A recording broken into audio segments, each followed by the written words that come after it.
Hi friends, Malnad ರೆಸಿಪಿಗೆ ಸ್ವಾಗತ. ಇವತ್ತಿನ ಒಂದು ಆರೋಗ್ಯಕರವಾದಂಥ ರೆಸಿಪಿ ಓಂಕಾಳು ಕಷಾಯ ಅಥವಾ ಓಂಕಾಳು ನೀರು. ಸೊ ತುಂಬ ಆರೋಗ್ಯಕ್ಕೆ ಒಳ್ಳೆಯದು. ಶೀತ, ಕೆಮ್ಮು, ಕಫ, ನೆಗಡಿ ಈ ಚಳಿ ವೆದರ್ಗಂತೂ ಹೇಳಿ ಮಾಡಿಸಿರುವಂಥ ರೆಸಿಪಿ ಅಂತಲೇ ಹೇಳ್ಬೋದು.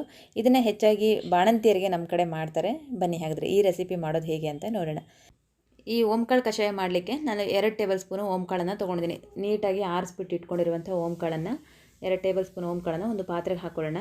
ಓಂಕಾಳು ಚೆನ್ನಾಗಿ ಮುಳುಗುವಷ್ಟು ನೀರನ್ನು ಹಾಕ್ಕೊಳ್ಳೋಣ. ಸ್ವಲ್ಪ ಜಾಸ್ತಿ ನೀರು ಹಾಕ್ಕೊಂಡು ನೀಟಾಗಿ ಕೈಯಲ್ಲಿ ಈ ರೀತಿ ಕಿವುತ್ತಾ ತೊಳ್ಕೊಳ್ಳೋಣ. ತೊಳೆದ್ಬಿಟ್ಟು ಈ ರೀತಿ ಸೋರಿಸ್ಕೊಳ್ಳೋಣ. ಓಂಕಾಳು ಸಣ್ಣದಾಗಿರೋದ್ರಿಂದ ಕೈಯಲ್ಲಿ ಹೀಗೆ ಸೋರಿಸ್ಕೊಳ್ಳೋಕ್ಕಾಗಲ್ಲ. ಈ ರೀತಿ ಜರಡಿ ಸಹಾಯದಿಂದ ಸೋರಿಸ್ಕೊಳ್ಳಿ.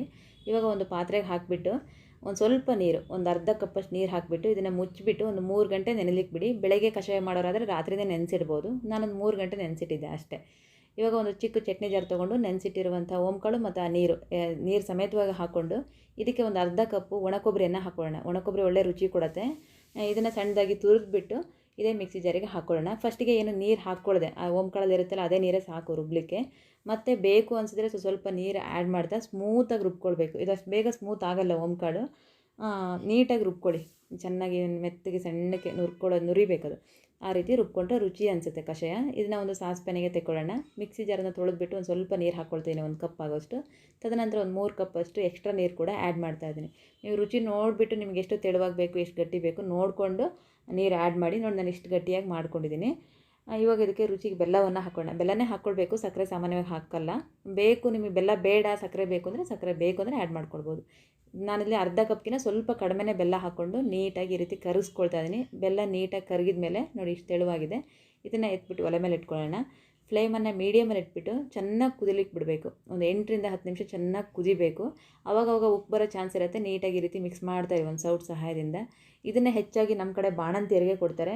ಹಾಗೆ ಶೀತ, ಕೆಮ್ಮು, ಕಫ, ನೆಗಡಿ ಯಾವುದೇ ಇರ್ಬೋದು, ಅದಕ್ಕೆ ನೀವು ಈ ರೀತಿ ಓಂಕಾಳು ನೀರನ್ನು ಮಾಡ್ಕೊಂಡು ಕುಡೀರಿ. ತುಂಬ ಉಷ್ಣ ಇದು, ನೋಡ್ಕೊಂಡು ಕುಡೀರಿ. ನಿಮಗೆ ಎಷ್ಟು ಸುಧಾರಿಸ್ಕೊಳ್ಳೋಕ್ಕೆ ಸಾಧ್ಯನೋ ಅಷ್ಟು. ಒಂದು ಕಾಫಿ ಕಪ್ಪಲ್ಲಿ ಒಂದು ಕುಡಿದ್ರೆ ತುಂಬ ಹೆವಿ ಅನಿಸುತ್ತೆ. ದೊಡ್ಡವರಾದರೆ ಅಷ್ಟು ಕುಡಿಬೋದು. ಮಕ್ಕಳಿಗೆ ಏನಾದರೂ ಈಗ ಒಂದು 10 ವರ್ಷ 15 ವರ್ಷ ಮಕ್ಕಳು ಅಂತ ಹೇಳಿದರೆ ಒಂದು ಅರ್ಧ ಕಪ್ಪಷ್ಟು ಕುಡಿ ಸಾಕಾಗುತ್ತೆ. ನೋಡಿ, ಚೆನ್ನಾಗಿ ಹಿಂಗಿದೆ, ಇಷ್ಟು ನೀರು ಕಡಿಮೆ ಆಗಿದೆ.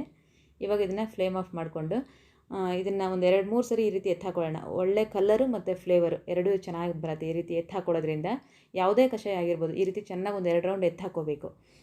ಇವಾಗ ಇದನ್ನು ಸರ್ವ್ ಮಾಡ್ಕೊಳ್ಳೋಣ. ಬಿಸಿ ಬಿಸಿಯಾಗೇ ಕುಡಿಯೋಕ್ಕೆ ಕೊಡಿ. ಇದನ್ನು ಸರ್ವ್ ಮಾಡಬೇಕಾದ್ರೆ ಕೊನೆಯಲ್ಲಿ ಸ್ವಲ್ಪ ತುಪ್ಪವನ್ನು ಹಾಕ್ಕೊಳ್ಬೇಕು. ಹಸುವಿನ ತುಪ್ಪ ಹಾಕ್ಕೊಳ್ಬೇಕು. ನಮ್ಮ ಕಡೆ ಬಾಣಂತಿಯರಿಗೆ ಕೊಡಬೇಕಾದ್ರೆ ಹಸುವಿನ ತುಪ್ಪ ಹಾಕಿಬಿಟ್ಟೇ ಕೊಡ್ತಾರೆ. ಇನ್ ಕೇಸ್ ನಿಮಗೆ ತುಪ್ಪ ಬೇಡ ಅಂದರೆ ಸ್ಕಿಪ್ ಮಾಡ್ಬೋದು. ತುಪ್ಪ ಆಪ್ಷನಲ್ಲು, ಬಟ್ ತುಪ್ಪ ಹಾಕ್ಕೊಂಡ್ರೆ ರುಚಿ ಚೆನ್ನಾಗಿರುತ್ತೆ. ನೋಡಿ, ಒಂದ್ಸರಿ ತುಪ್ಪ ಹಾಕ್ದೇ ಕುಡಿದು ನೋಡಿ, ತುಪ್ಪ ಹಾಕಿಬಿಟ್ಟು ಕುಡಿದು ನೋಡಿ. ನಿಮಗೆ ಯಾವುದು ಇಷ್ಟ ಆಗುತ್ತೋ ಅದನ್ನು ಮಾಡಿಕೊಂಡು ಟ್ರೈ ಮಾಡಿ. ನೋಡಿದ್ರಲ್ವ ಎಷ್ಟು ಈಸಿಯಾಗಿ ಓಂಕಾಳು ಕಷಾಯ ಮಾಡ್ಬೋದು ಅಂತ. ಈ ರೆಸಿಪಿ ಇಷ್ಟ ಆದರೆ ಒಂದು ಲೈಕ್ ಮಾಡಿ. ಚಾನಲ್ಗೆ ಹೊಸಬರಾಗಿದ್ದರೆ ಸಬ್ಸ್ಕ್ರೈಬ್ ಆಗೋದನ್ನು ಮರಿಬೇಡಿ. Thank you for watching.